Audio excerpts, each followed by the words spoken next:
ምን አይነት ጣጣ ነው? በሶሻል ሚዲያ ምክንያት የተማሪዎች ቪዛ የኤም1 የጄ1 እንዲሁም የኤፍ1 ቪዛዎች መሰጠት ቆሙ። ኤምባሲ ገብታችሁ ኢንተርቪው መደረግ አትችሉ። እኔ ራሱ ይህንን ቪዲዮ በምሰራላችሁ ሰዓት ሪስክ ውስጥ እየገባው ነው። ወደ አሜሪካ የመሄድ ፍላጎት ቢኖረኝ በትምህርት እንዲሁም በሌሎቹ አፕላይ ለማድረግ ብሞክር ቪዛ የማግኘት ቻንሲ በእጅጉ ይቀንሳል። ምክንያቱም ስለ አሜሪካ እያወራው ነው። በቃ ይሄ ብቻውን ሪስክ ውስጥ ያስገባቸዋል። ሶሻል ሚዲያን እንዴት መጠቀም እንዳለባችሁ ከዚህ በፊት ገንዘብ እንዴት እንደምትሰሩበት ፌመስ ሆናችሁ ኢንፍሉዌንሰር ሆናችሁ እንዴት እንደምትጠቀሙ እያወራን ነበር። ዓለም ክስተቷ እየተቀየረ ነው። አሁን ደግሞ በሶሻል ሚዲያ ጣጣ ሶሻል ሚዲያችሁ ቪዛ እያስከለከላችሁ ነው ማለት ነው። ወደ አሜሪካ ወጣ ብላችሁ የመማር ፍላጎት ካላችሁ ሰሞኑን የሰማነውን ነገር በትክክል እዘረዝርላችኋለሁ፣ ምን ማድረግ እንዳለባችሁ። እዚህ የሶሻል ሚዲያ ቬቲንግ የሚባለው ሲስተም ውስጥ እንዳትገቡ፣ በቀላሉ ደግሞ ቪዛ እንድታገኙ። ያ ማለት ለማንም ሰው ጋራንቲድ አይደለም፣ ግን ሶሻል ሚዲያችሁ እንዴት ማስተካከል እንደምትችሉ በዚህ ቪዲዮ ላይ አሳያችኋለሁ። የሶሻል ሚዲያን ጥቅሞች አንስተናል፣ በተጨማሪ እናነሳለን። ጆኤል ታላርጊ ነኝ። የሰሞናዊ ጉዳያችንን ቃኘት እናደርጋለን። ከሶሻል ሚዲያ እንዲሁም ከቴክኖሎጂ ጋር በተያያዘ የዩኤስ ኤምባሲ ኢትዮጵያን፣ ናይጄሪያን፣ ጋናን፣ ሱዳንን፣ ሌሎችንም አፍሪካ ሀገሮችን ኤዥያን ጨምሮ በደንብ እየተመለከቱ ይገኛሉ። ይሄ ጅምሩ ነው የትራምፕ አድሚኒስትሬሽን። ስለዚህ እንወያይበታለን።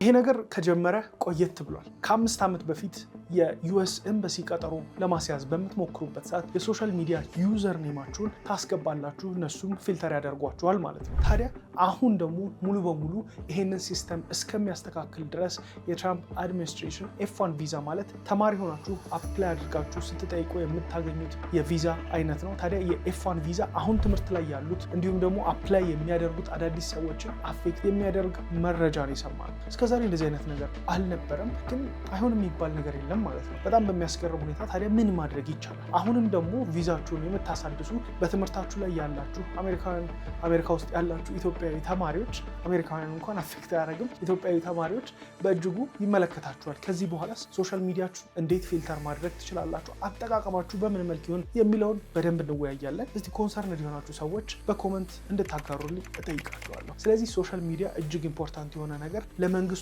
አስጨናቂ ነገር እንደሆነ በዚህ መመልከት ትችላላችሁ። ምክንያቱም በሶሻል ሚዲያ ምክንያት የተለያዩ ፕሮቴስቶች ዩኒቨርሲቲዎች ላይ እየተነሱ ነበር። ታዲያ ተማሪዎች ሊማሩ እስከመጡ ድረስ ትምህርታቸውን ተከታትለው ሲጨርሱ ወደ ሀገራቸው ይመለሱ እንጂ የእኛ ፖለቲካ ውስጥ ገብተው ኢንቮልቭ የሚያደርጉበት ምክንያት ሊኖር አይገባም የሚል ሁኔታ ነው ያለው። በጣም በሚያስገርም ሁኔታ አሜሪካ ውስጥ እንግዲህ ዶናልድ ትራምፕ አድሚኒስትሬሽኑ ከሃርቫርድ ዩኒቨርሲቲ ጋር በመጋጨት ላይ በፍርድ ቤት ሂደት ላይ ያሉት የሃርቫርድ ዩኒቨርሲቲዎች ጋር። ታዲያ አሁን ምን ማድረግ አለብን? አንድ በአንድ የተከለከሉት የቪዛ አይነቶች ውስጥ ምንድን ናቸው ካላችሁ፣ የመጀመሪያው የኤፍ1 ቪዛ ነው። ሌላኛው ደግሞ የጄ1 ቪዛ ሲሆን የኤክስቼንጅ ቪዚተር ተማሪዎች የሚጠቀሙበት ነው። ሶስተኛው ደግሞ የኤም1 ቪዛ ሲሆን ቮኬሽናል ተማሪዎች የሚጠቀሙበት የቪዛ አይነት ነው። እንግዲህ አሜሪካ ለትምህርት አፕላይ የምታደርጉ ከሆነ ከዩኒቨርሲቲ ጋር ተጻጽፋችሁ አክሴፕታንሳችሁ ከመጣላችሁ በኋላ የአይ-20 ሌተር ይላክላችኋል። ስለዚህ የኤፍ1 ፎርማችሁን ይዛችሁ ነው ቀጠሯችሁን ኦንላይን አስይዛችሁ የሴቪስ ክፍያችሁን ፈጽማችሁ ወደ ኤምባሲ የምትገቡት። አሁን ግን እነዚህ ተማሪዎች ወደ እኛ ኤምባሲ የሚገቡት በሙሉ በሶሻል ሚዲያቸውን ምን ፖስት እንደሚያደርጉ፣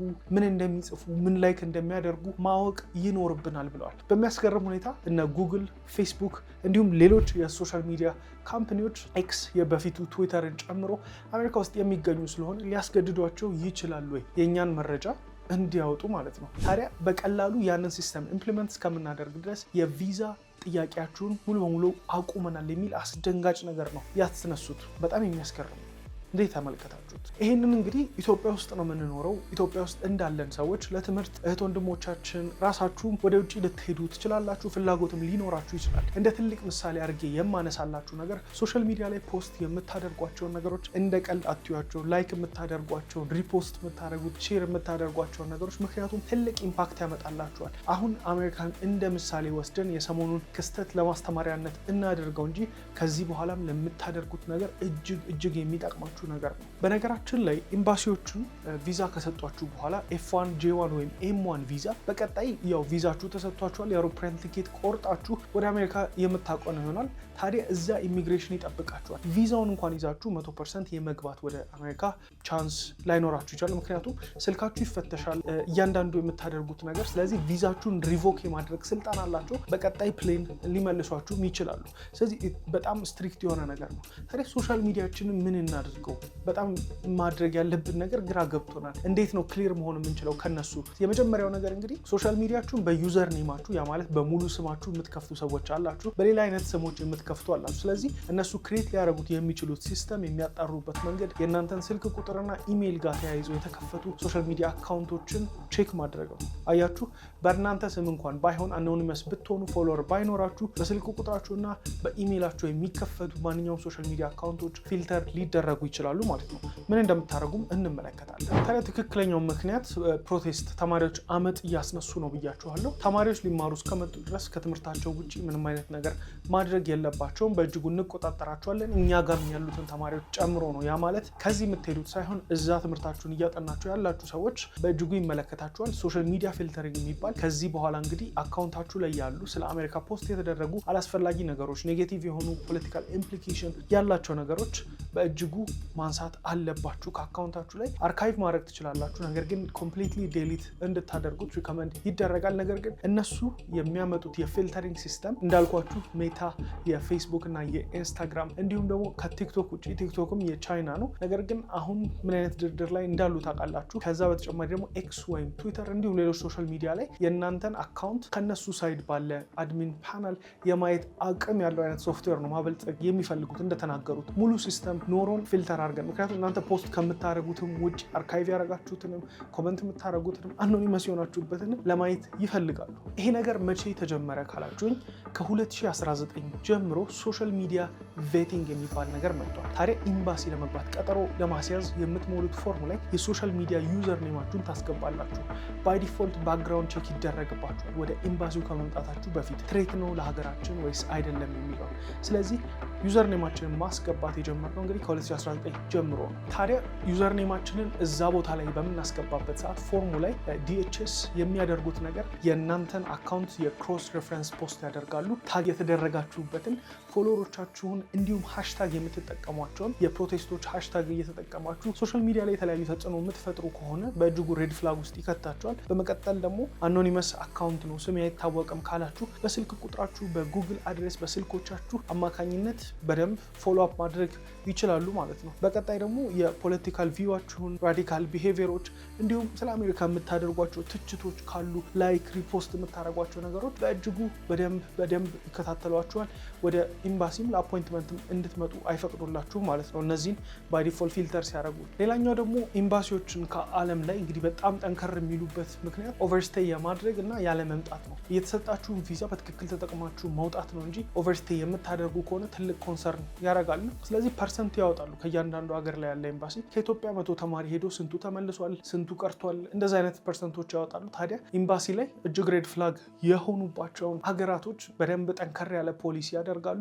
ረጅም የሆኑ ቀጠሮ ጊዜያቶች ኢትዮጵያን ካያችሁ አሁን ከ6 ወር በላይ ቀጠሮም የምታገኙበት ጊዜ አለ። ያ ማለት ረጅም ጊዜ ይሆናል።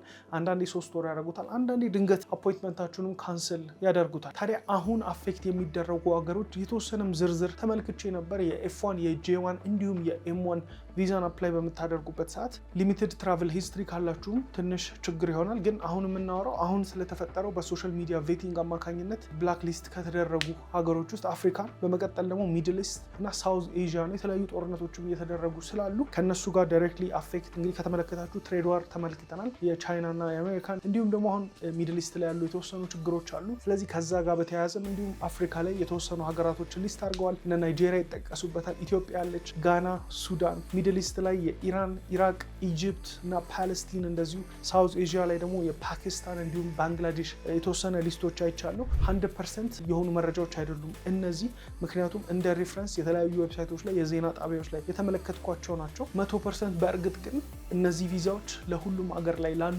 ኤፍ1 አመልካቾች እንዲሁም ኤም1 ጄ1 ከልክለዋል ማለት ነው። በጣም የሚያስደነግጥ ነገር ነው። የፖለቲካል ኮንቴንት ኦንላይን ላይ ፖስት ካደረጋችሁ፣ አኖኒመስ የሆነ የአክቲቪስት አካውንቶች ካላችሁ በእጅጉ ከባድ ነገር ነው። ስለዚህ ማድረግ የምትችሏቸውን ወሳኝ ስቴፖች ከዚህ በኋላ ላደርግላችሁ። እነዚህ ስቴፖች የሚያካትቱት አካውንቶቻችሁን ክሊን አድርጓቸው። ክሊን ማለት ኖርማል ፖስት የምታደርጉትን መጠቀም ትችላላችሁ። በስማችሁ በእናንተ ኢሜይል የተከፈቱ አካውንቶች ካሉ በዝርዝር በመመልከት በስልክ ቁጥራችሁ ቼክ በማድረግ አካውንቶቹ ላይ በስልክ ቁጥር ሎጊን ለማድረግ ወይም በኢሜይል ሎጊን አድርጋችሁ ፎርጌት ፓስወርድ ብላችሁ መሞከር ትችላላችሁ። ከፍታችሁ የረሳችኋቸው እንኳን አካውንቶች ካሉ ፎርጌት ስትሉት ወይ ስልክ ቁጥር ወይ ኢሜይሉ ላይ ባስገባችሁበት ያመጣላችኋል። ሎጊን አድርጋችሁ የምታገኟቸውን የረሳችኋቸው ሶሻል ሚዲያዎች ላይ ፈልጓቸውን ፖስቶች ማጥፋት፣ ፊልተር ማድረግ ይኖርባችኋል። በመቀጠል እንግዲህ ፕራይቬት ማድረግ ነው። ቤስት ፕራይቬት ስታደርጉት ማንም ሰው ሰርች አድርጎ ገብቶ አያገኛችሁ፣ ፕራይቬት ስለሚሆን አካውንታችሁ። በመቀጠል ደግሞ ከዛም ፕራይቬት ሁሌ እንግዲህ ከሰዎች ጋር እንዴት ኢንተራክት እናደርጋለን ካላችሁ ከምታውቁት ሰው ጋር ፎሎ ተደራርጋችሁ፣ ፎሎ የሚያደርጋችሁ ደግሞ የምታውቁት ሰው ነው፣ እናንተም እንደዛው ምንም ችግር የለውም። ግን የእነሱ ሲስተም አሁን የሚሰሩት ምን አይነት እንደሆነ አልታወቀም። ግን በእርግጠኝነት የኔም የግል ጥርጣሬ ከጀርባ እንግዲህ እነ ሜታ እነ ፌስቡክ የራሳቸው ስለሆኑ ባክዶር እንዲሰጠን ለሀገራችን ትሬት የሆኑ ሰዎችን የምንለይበት ሲስተም ይዘጋጅልን የሚል ጥያቄ እንደሚያደርጉ ምንም ጥርጥር የለኝም። ስለዚህ ፕራይቬት አረግነው አላረግነው ብዙ ለውጥ ላይኖረው ይችላል። ግን ከውጭ ለሚያየው ሰው ራንደምሊ ምንም ችግር የለውም፣ ሀይድ ይሆንላቸዋል ፕራይቬት ከሆነ ማለት ነው። ስለዚህ ፕሮፌሽናል የሆነ ነገሮችን ፖስት ማድረግ ከእናንተ ጋር የሚገናኝ ኖርማል የሆኑ ነገሮችን እንድትጠቀሙ ሰጀስት አደርጋችኋል። ከዛ በፊት ግን እዚህ ነገር ላይ የእናንተ ኮንሰርን እንዴት ነው? ይሄ እንግዲህ በእርግጥ የሚመለከተው እዛ ያሉ አሜሪካውያን አረኳቸው አይደል፣ እዛ ያሉ ኢትዮጵያኖችን አሜሪካ ውስጥ የሚኖሩ እንዲሁም ደግሞ ከዚህ በትምህርት ወደ አሜሪካ ለመሄድ የሚያስቡ ሰዎችን ነው። ግን አሜሪካ የምታደርገው ሙቭ ሌላ የዩሮፕ ሀገራቶች እንዲሁም ሌሎች ሀገራቶች በቀጣይ ሊከተሉት ይችላሉ። ስለዚህ ሶሻል ሚዲያችሁን ከአሁኑ ማጥራት በእጅጉ ይጠቅማችኋል። ስለዚህ የዛሬ ቪዲዮ በዚህ በአስደንጋጭ የሶሻል ሚዲያ ጣጣ ይህንን ይመስል ነበር። በሶሻል ሚዲያ ምክንያት ቪዛ ተከለከለ። በቃ ይሄ ነው። በሶሻል ሚዲያ ምክንያት ቪዛ ተከለከለ። አስቡት እስቲ። ከቅርብ ጊዜ ወዲህ እንዴ ምናምን ነበር የሚባለው። ስለዚህ ብዙ ነገሮች እውነት እየሆኑ ነው። በዚህ ቻናል ላይ ደግሞ እንደዚህ አይነት ወሳኝ መረጃዎች ከቴክኖሎጂ ፖይንት ኦፍ ቪው የምንመለከትበት ነው። ጆኤል ታላርጊ ነኝ። እንኳን እስከዚህ ሰዓት ድረስ ይህ ቻናል ላይ ስለቆያችሁ እናመሰግናለን። በቀጣይ ቪዲዮ እስከንገናኝ መልካም ጊዜ ይሆንላችሁ።